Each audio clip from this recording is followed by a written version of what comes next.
pequeno coração bate, bate, faz tum-tum. Quando vê mamãe, mamãe tem um generoso coração que só falta decolar quando estou juntinho dela.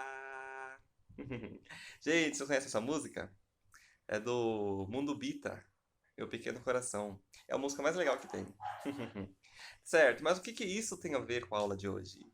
Hoje, na nossa aula, a gente vai estudar um pouquinho sobre o sistema cardiovascular.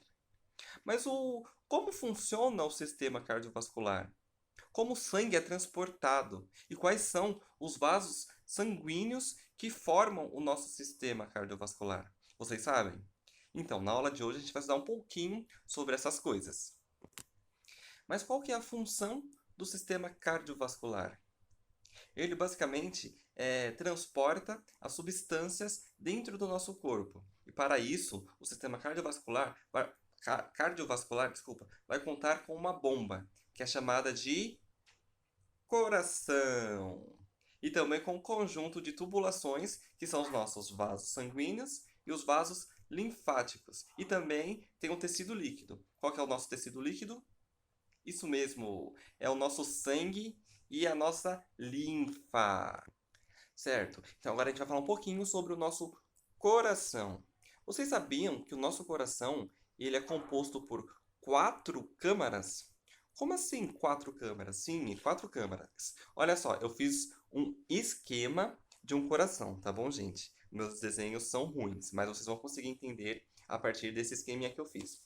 Olhem só, aqui ó, tem quatro câmaras. O átrio direito, o átrio esquerdo, o ventrículo direito e o ventrículo esquerdo. Aqui eu coloquei uns fiozinhos aqui, ó, é só para simbolizar que são os nossos vasos sanguíneos, que eles entram no nosso coração. E esse aqui, ó, tá vendo? É maior, esse fiozinho que eu fiz é maior que os outros. Eu só quis simbolizar que essa aqui é a nossa artéria aorta. É a nossa maior artéria do corpo e a mais forte.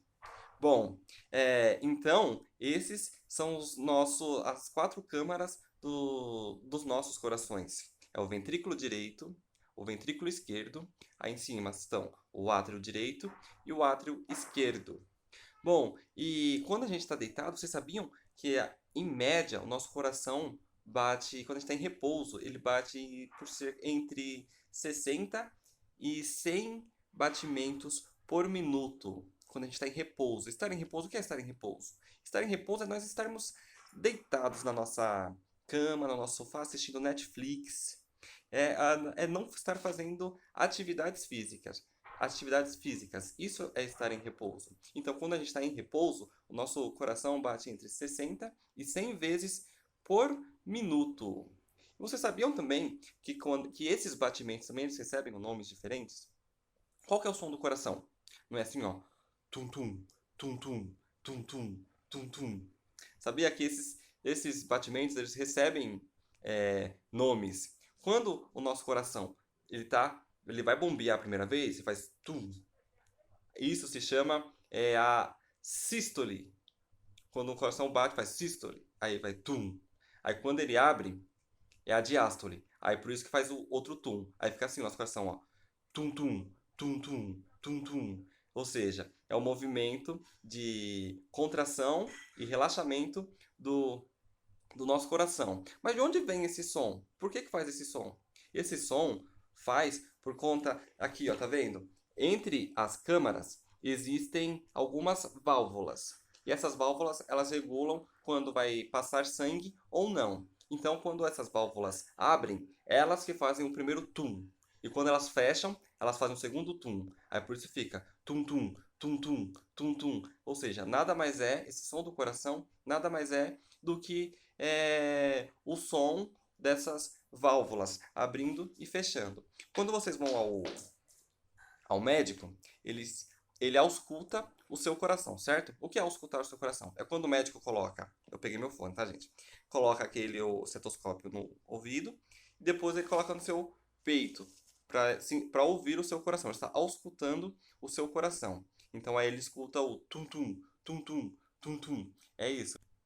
Bom, ainda também tem os vasos sanguíneos. Os vasos sanguíneos também recebem nomes diferentes. Existem as artérias, as veias e os capilares. Certo, mas qual que é a diferença entre eles, esses vasos sanguíneos? Bom, as artérias são todos os vasos sanguíneos no qual o sangue está saindo do coração. Como assim saindo do coração? Sabe quando o coração ele contrai, ele faz o tum?